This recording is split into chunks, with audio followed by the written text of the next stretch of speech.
C'est une situation assez triste qui se passe actuellement dans mon pays, le Gabon, qu'il faut que j'en parle en fait, parce que je réalise que à un moment donné, il faudrait que la jeunesse soit consciente des enjeux qu'elle traverse, mais aussi qu'elle prenne également conscience du fait que ce sera important que la jeunesse s'implique en fait, que la jeunesse s'implique véritablement par rapport aux enjeux du moment, par rapport à tout ce qui est en train de se passer pour que les choses ne se répètent plus jamais.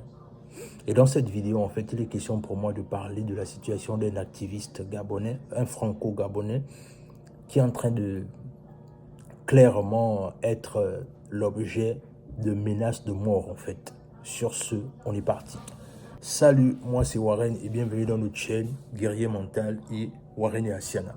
Ici, on parle de développement personnel, on parle d'entrepreneuriat, on parle d'immigration aux États-Unis. Ce sont des thématiques qui te parlent de deux choses à faire. La première, tu t'abonnes à la chaîne et tu partages la vidéo autour de vous. Et la deuxième, tu nous suis à travers nos réseaux sociaux, notamment Facebook et Instagram. Alors, aujourd'hui, en fait, il est question pour moi de vous évoquer une situation qui est assez triste et dramatique, mais ça rejoint en fait la réalité qui dit en fait que quand on parle de liberté d'expression, mais est-ce que la liberté d'expression existe vraiment en fait? Et dans cette vidéo, en fait, il sera pour moi l'occasion pour moi de vous démontrer que la liberté d'expression, c'est à un certain niveau en fait.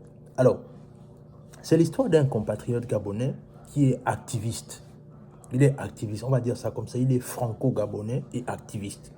C'est quelqu'un qui opère beaucoup dans le visuel. C'est quelqu'un qui a vécu au Sénégal. Il a fait beaucoup de travail, un bon travail excellent au niveau du Sénégal, dans le monde de l'audiovisuel. Et il a décidé de rentrer au pays, comme tout Africain, comprenant la nécessité pour lui d'aller s'investir dans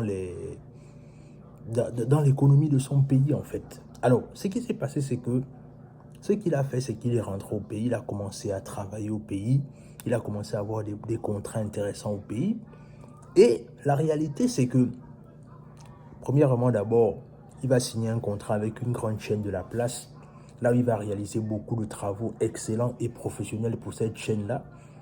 Et ce qui va se passer, c'est qu'à la fin, on ne va pas le payer en fait. C'est-à-dire qu'il va livrer le travail, il va faire ce qui se doit, mais à la fin, il ne sera pas payé.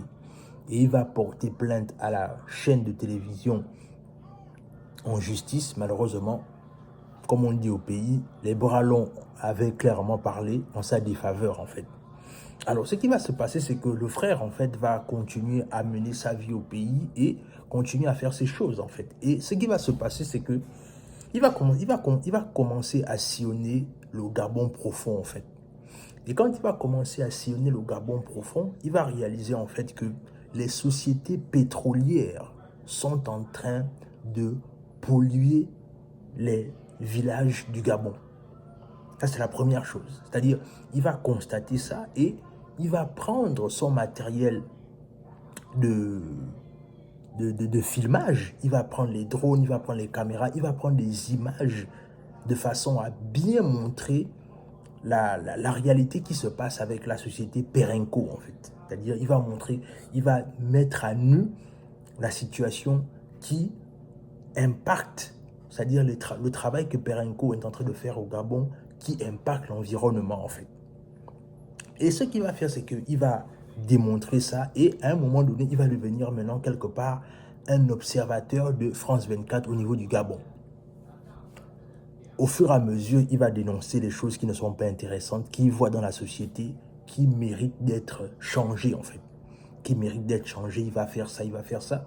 Et au bout d'un certain temps, à force de dévoiler le fait que Perenco pollue les eaux du Gabon, il va commencer à avoir des menaces de mort. Il va commencer à avoir des menaces de mort. Et à un moment donné, ce qui va se passer, c'est que ce dernier, en fait, va recevoir des personnes non identifiées qui vont venir dans son domicile pour lui mettre en garde et lui faire des menaces. Et bien évidemment, après le départ de ces personnes-là, ce dernier, en fait, va prendre toute sa famille et va se rendre à l'ambassade de France. Attendez, là, ça devient un peu contradictoire, mais vous allez comprendre ce que je veux dire.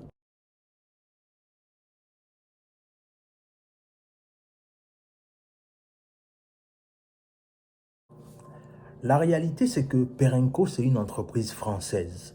Et lui, il est franco-gabonais. Il part du principe que même s'il est franco-gabonais, à un moment donné, il doit dénoncer les exactions que Perenco, qui est une société française, fait dans son pays d'origine, le Gabon.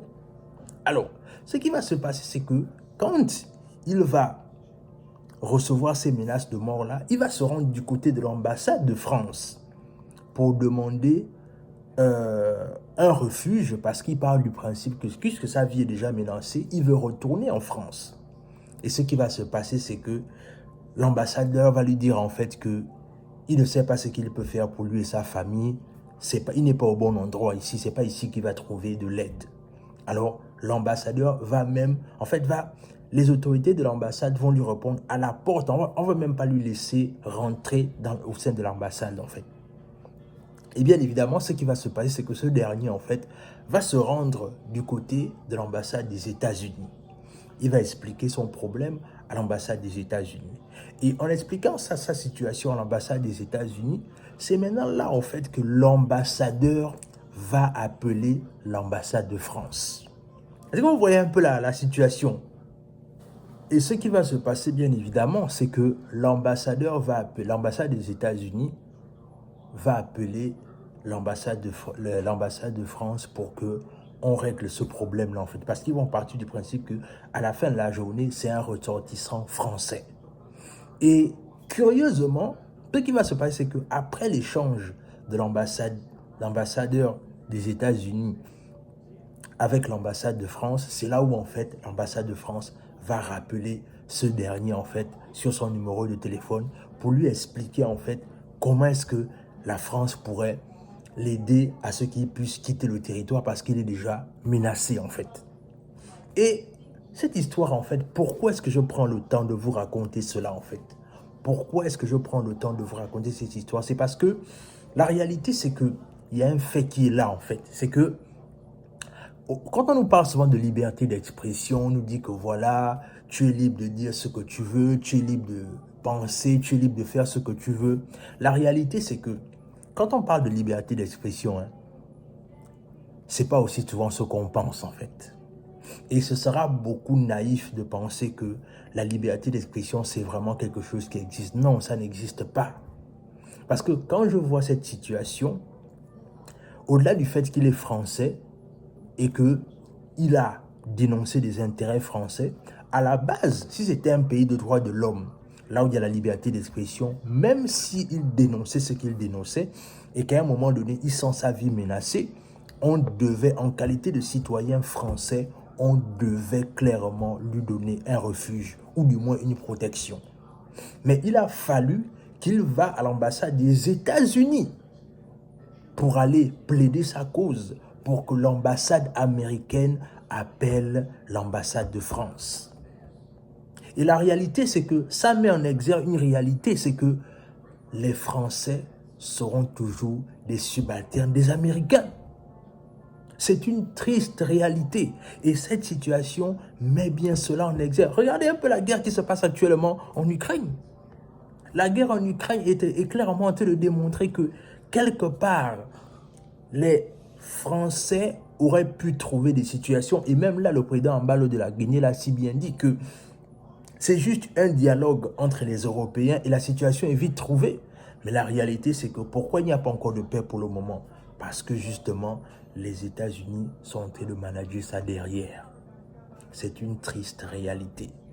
La réalité, c'est que quand on parle de liberté d'expression, quand on parle du fait que voilà, tu es libre de dire ce que tu veux, tu as une liberté, la réalité, c'est que cette liberté-là est conditionnée par le fait que quand ça sert encore leurs intérêts, il y a une liberté d'expression. Mais quand leurs intérêts sont déjà menacés, en fait, c'est là où on réalise en fait une chose, c'est que la liberté d'expression qu'on parle, en fait, elle est juste d'une vue d'esprit, en fait. C'est pas toujours le cas. Et la réalité, c'est que ça remet encore une chose qui est là, c'est que même si tu peux avoir les papiers aujourd'hui dans la diaspora, peu importe ton pays d'accueil aujourd'hui dans la diaspora, n'oublie pas une chose, c'est que même les personnes qui te donnent les papiers, si quelque chose t'arrive, ils vont toujours te faire prendre conscience que à la fin, tu n'es qu'un Africain d'abord. Donc, plus tôt tu comprends ça, ça va te permettre d'être lucide dans tout ce que tu fais et de te dire qu'à la fin de la journée, je vais d'abord regarder les intérêts de mon pays d'origine. Dans tous les cas, dis-moi ce que tu en penses en commentaire. Qu'est-ce que cette histoire t'inspire? Abonne-toi à la chaîne, partage la vidéo autour de toi, laisse un like, laisse un commentaire. Et sur ce, on se dit à la prochaine.